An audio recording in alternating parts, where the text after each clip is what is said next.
নমস্কার সবাইকে। সবাই কেমন আছো? আশা করি সবাই ভালো আছো। আবার তোমাদের জন্য নতুন একটা মিনি ব্লগ নিয়ে চলে এসেছি।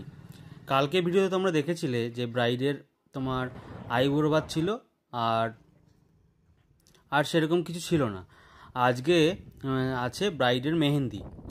আর বিকেল দিকে আমরা ভেবেছিলাম যে বিকেল দিকে কিছু আউটডোর শ্যুট নিয়ে নেবো বৃদ্ধি লুকে। সেই জন্য বিকেলবেলাতে আমরা খানিক বেরিয়ে গেছিলাম ফটো ভিডিও দুটোই নেওয়ার জন্য। তো সেটাই তোমাদের সাথে শেয়ার করছি।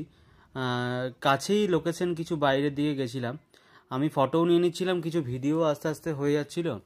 ভিডিও ক্লিপ নিচ্ছিল আমাদের টিম মেম্বার আর আমি ফটোগুলো নিয়ে নিচ্ছিলাম। তো তোমরা দেখো, চলো ভিডিওটা দেখতে থাকো। আর আজকে তোমাদের আমি আর কি দেখাবো, আজকে তোমাদের এই বৃদ্ধি লুকের বিকেল দিকে যেই শ্যুটটা ছিল সেই শ্যুটটা করে নেওয়ার পরে আমরা চটজলদি চলে গেলাম, কারণ ওয়েদারটা খুব একটা ভালো ছিল না। সেই জন্য একটু তাড়াতাড়ি শ্যুটটা করে আমরা বেরিয়ে গেলাম। বেরিয়ে যাওয়ার পরেই চলে গেলাম মেহেন্দির জন্য। এবার মেহেন্দি আর্টিস্ট বলেছিল 5টার মধ্যে শ্যুট স্টার্ট করবে, কিন্তু এই মানে মেহেন্দি পরানো স্টার্ট করবে। কিন্তু ধরো আমাদের শ্যুটটা করতেও তো টাইম লাগবে, এদিকেও দেরি হয়ে গেল। আমরা বেরোতেই 5টা হয়ে গেছিলো আমাদের। তারপরে আমরা যেটুকু টাইম লাগছিল সেটুকু টাইমের মধ্যে আমরা শ্যুটটা করার চেষ্টা করলাম তাড়াতাড়ির মধ্যে। তবে লোকেশন অনুযায়ী খুব একটা যে শুধু রাস্তা আর গাছ ছিল, যে খুব একটা ভালো যে আউটপুট পেয়েছি তা নয়, তবে খারাপ পাইনি।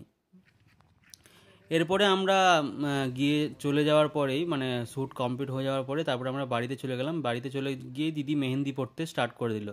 এবার তারপরে ধরো দিদি মেহেন্দির যেই লুকটা আছে সেটার জন্য রেডি হতে টাইম লাগলো। সেই রেডি হওয়ার পরেই তারপরে দেখো, এটা হচ্ছে অনিকেত, যেটা প্রথমে বসে আছে। আর এ হচ্ছে আমাদেরই টিমের একজন ফটোগ্রাফার। আর এটা হচ্ছে সাগর আর আমাদের অ্যাসিস্ট্যান্ট, মানে সবাইকে হেল্প করে। আর ওপাশে দেখছো গিম্বেল নিয়ে যেটা রয়েছে ওটা কাইপ, তার পাশে রয়েছে নারায়ণ। অনেকগুলো টিমেরই ছেলে ছিল। তারপরে মেহেন্দি যখন দিদির পড়া হয়ে গেল তখন আস্তে আস্তে মেহেন্দির শ্যুটগুলো আমি নিতে লেগেছিলাম। তাড়াতাড়ির মধ্যেই নিচ্ছিলাম, যেহেতু ধরো এই অনেকটাই রাত হয়ে গেছিলো।